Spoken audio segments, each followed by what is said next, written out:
السلام عليكم ورحمة الله تعالى وبركاته. مرحبا بكم معايا في هذا الفيديو جديد. كما شفتوا معايا في الفيديو اللي قبل عطيتكم الملخص ديال من اول حلقة الى اخر حلقة اللي هي الحلقة الخامسة.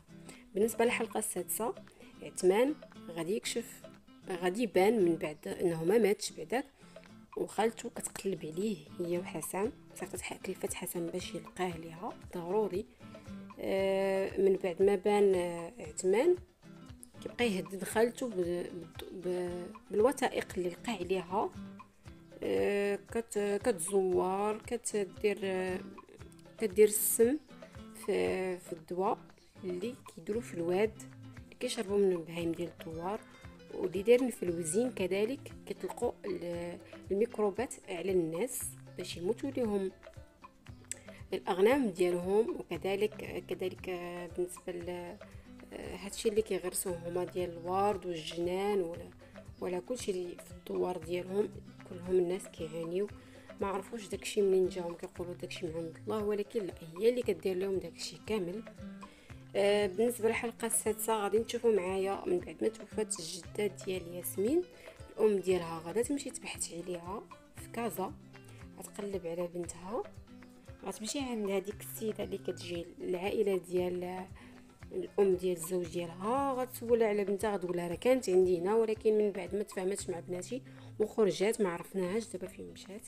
غتبقى تحاول الام ديالها تقلب عليها، وكذلك ولد الشيخ كيقلب عليها، وكذلك عثمان غيحاول يقلب عليها لحقاش خبات ليه واحد الدوسي كما كتشوفوا. هاد الدوسي اللي خلى له عثمان مهم بزاف، ولكن ياسمين حافظات عليه في واحد المكان اللي سري ما عرفو حتى شي واحد. هي ما داتهمش معاها الكازا ولكن خلاتهم نيت في الدوار ديالها، ولكن خباتهم هنا. كيكون عثمان من ياسمين على الوثائق، كيقول لها راه حنا غنكشفوا كلشي وغيبان كلشي وغيتفضح كلشي وغنفضح خالتي، ومن بعد كل واحد غيتحاسب على الافعال ديالو، وان شاء الله غادي ترجع الاوضاع كيف كانت، وانا غادي نجي نخطبك من عند الوالده ديالك. المهم هي وافقات، ولكن للاسف كما شفتوا في الاحداث ديال الفيديو اللي فات اللي لخصت لكم، عثمان كان ضربوا ولد الشيخ. يمنى المهم غادي تحاول توقف في وجه اي واحد وقف ضد بنتها، وكذلك الزوجه ديال الشيخ ما كتبغيش يمنى لحقاش عارفه الشيخ كان كيبغيها وكان بغى يتزوج بها، ولكن للاسف رفضته. داكشي علاش كتحاول باش ما كان انها تاخذ بنتها لولدها وتنتقم منها اشد انتقام. هي عارفه عليها السر، واحد السر اللي خايب بزاف، وداكشي علاش كتحاول تهددها وشدها يعني كما كنقولوا شدها من يد اللي كتوجعها. داكشي علاش هي من حنت الراس وخلاتهم. كانت وافقت على انهم ياخذوا بنتها، ولكن من بعد اللي بان ليها بلي ولد الشيخ ما كيستاهلش بنتها، الانسان اللي ماشي مزيان ما صالحش لبنتها، داكشي علاش حاولت انها خلات بنتها هربات في الاول، ومن بعد غتحاول انها تقلب عليها وتحميها من الشر ديال ولد الشيخ ومن الشر ديال خالتي عثمان وكذلك الام ديال ولد الشيخ.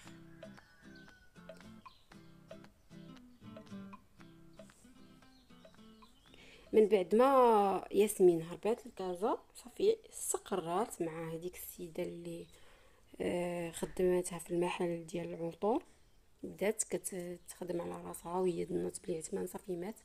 عثمان بالصدفه غادي يتلاقى مع ياسمين في كازا وغير رجعوا لبعضياتهم، غادا تفرح واحد الفرحه اللي كبيره لانها ظنت بلي راه مات. غتفرح واحد الفرحه كبيره وغيديروا يد في اليد وغيحاولوا يوقفوا في وجه حسن وفي وجه خالته وفي وجه الشيخ وولد الشيخ والام ديالو. المهم اي واحد كيوقف في طريقهم غيوقفوا في طريقه وغيبينوا باللي هذاك هذاك الوزين خدام، ولكن فيه مواد غير ممنوعه كتدخل ليه، وكيديروا بزاف الحوايج الامور اللي باقي غادي نكتشفوها في الفيلم في المسلسل يا رب في المسلسل. ويكشفوهم على كل شيء اللي كيديروه. وغادا تبقى ياسمين عايشه ما بين كازا والبلاد ديالها، تبقى تمشي وتجي، غتحاول تستقر هي وعثمان في كازا، وغادي يتزوجوا من بعد كما غتشوفوا في الحلقات الاخيره. باقي غنزيدكم حلقه السابعه، حتى هي غادا تكون مشوقه بزاف وفيها ما يتشاف. غادا تغير باقا ياسمين غادا تشوف بزاف ديال المعاناه قبل ما تلقى مع عثمان، باقا غتشوف بزاف ديال المعاناه في كازا، باقي غيوقف في وجهها هذاك السيد اللي خرجته من العمل ديالو ودخلت هي بلاصتو. مازال ولد خالت عثمان حتى هو غيحاول انه يخطفها باش عثمان يرجع لهم الوثائق. وهذه عندها بزاف، هاد السيدة عندها بزاف المشاكل حتى هي مع خوها، على الوارث، على الشركة، على المحل ديال العطور ديالها وخوها كان وحده. مهم عندهم بزاف ديال المشاكل. وكما قلت لكم بالنسبه ليمنى ما غتبقاش مربعه يديها، غدير يدها في يد بنتها الصغيره، وغادا تمشي لكازا تحاول تقلب على ياسمين. فكرت حتى عيات باللي ما يمكنش تخلي بنتها بوحدها وهي عارفه بنتها في خطر، حيت كازا مدينه كبيره بزاف كيوقعوا فيها بزاف ديال المشاكل. داكشي علاش غتحاول انها تمشي تعتق بنتها وتوقف في الجنب ديالها وغادي تساندها. غير وقعوا بزاف ديال الاحداث مشوقه، بزاف ديال الحوايج، بلا ما نحرق جميع المراحل. المهم انا اللي بغيت نقول لكم في الحلقه السادسه بلي راه ياسمين غيوقعوا لها بزاف ديال الحوايج وباقي غيخطفها ولد خالت عثمان، حيت راه شافها. راكم شفتوا في الحلقه الخامسه بلي راه شافها، كان تابعها، عارفه فين ساكنه، عارفه فين خدامه، باش ترجع لهم، باش عثمان يرجع لهم الوثائق اللي سرق لهم من الكفر. وهذه هي الاحداث اللي غادا توقع. وكما قلت لكم الام ديالها حتى هي غطلع تقلب عليها. المهم باقيين بزاف ديال الاحداث غنشوفوهم من الخاله ديال عثمان اللي هي مخبيه بزاف ديال الاسرار وبزاف ديال الامور، وحتى ولد خالته حتى هو بزاف ما جاش ومشى لدبي غير هكاك وخلى الام ديالو، حيت عارف بزاف ديال الحوايج اللي خلاوه ما مرتاحش في حياته، داروا له شونطاج.